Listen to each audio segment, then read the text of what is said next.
છે કેબિનેટની બેઠકમાં કયા કયા પ્રસ્તાવને મંજૂરી આપવામાં આવી છે તે અંગે વધુ વિગતો લઈએ। संवाददाता लक्ष्मण रॉय अपनी साथ जुड़ाई गया है इमने पासेथी।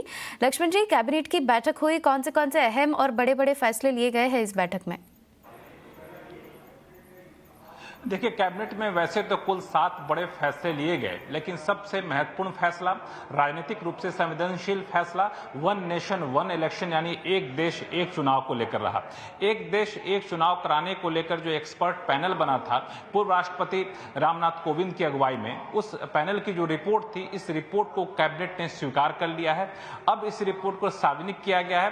इस रिपोर्ट पर आम लोगों की राय ली जाएगी। राय लेने के बाद संसद के इसी सत्र में, शीतकालीन सत्र में उसे पेश किया जाएगा और सरकार की कोशिश होगी कि मोदी सरकार के मौजूदा कार्यकाल में ही इसे लागू कर दिया जाए, यानी 2029 का जो लोकसभा चुनाव हो वो एक देश एक चुनाव के आधार पर किया जाए। अभी जो रिपोर्ट है, रिपोर्ट में करीब 47 में से 32 राजनीतिक दलों ने वन नेशन वन इलेक्शन का समर्थन किया था, बाकियों ने विरोध किया था और इसमें कई सारे 21,000 से ज्यादा लोगों के रिएक्शन आए थे। इसमें सबसे महत्वपूर्ण बात यह कही गई है कि एक देश एक चुनाव 2 चरणों में कराया जाए।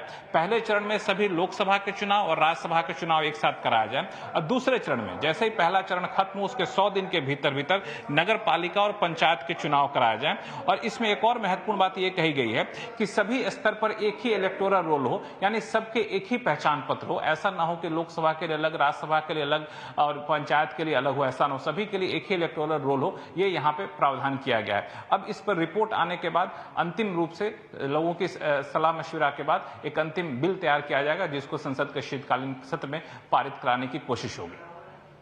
जी बिल्कुल लक्ष्मण जी, ये तो बात हुई वन नेशन वन इलेक्शन की, और कौन से अहम फैसले हैं जो लिए गए हैं इस बैठक में?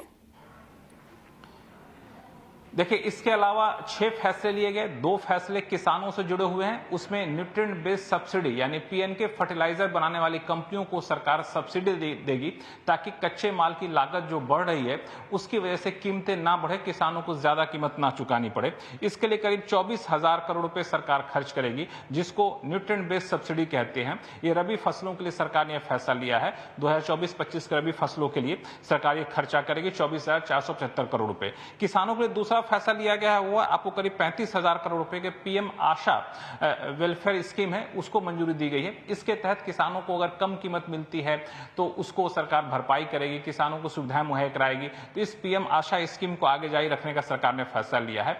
और एक फैसला लिया गया है मिशन चंद्रयान को लेकर के। यहाँ पे 2-3 पहलू इसके काफी महत्वपूर्ण है। इसमें चंद्रयान 4 मिशन का दायरा बढ़ाया गया है। इस पर करीब 2,104 करोड़ रुपए खर्च किए जाएंगे। इसी तरीके से गगनयान का दायरा बढ़ाया गया है, जिसमें नई तकनीक, नई लॉन्चिंग व्हीकल को आगे बढ़ाया जाएगा। इसके पीछे ये मकसद है। इन सब के अलावा 3 और महत्वपूर्ण फैसले लिए गए हैं। जनजातीय क्षेत्रों में ज्यादा से ज्यादा बुनियादी सुविधाएं मुहैया कराई जाए और गेमिंग के लिए और यहाँ पे इनोवेशन को कैसे बढ़ावा दिया जाए, इस पर सरकार एक खास इंस्टीट्यूट बनाएगी।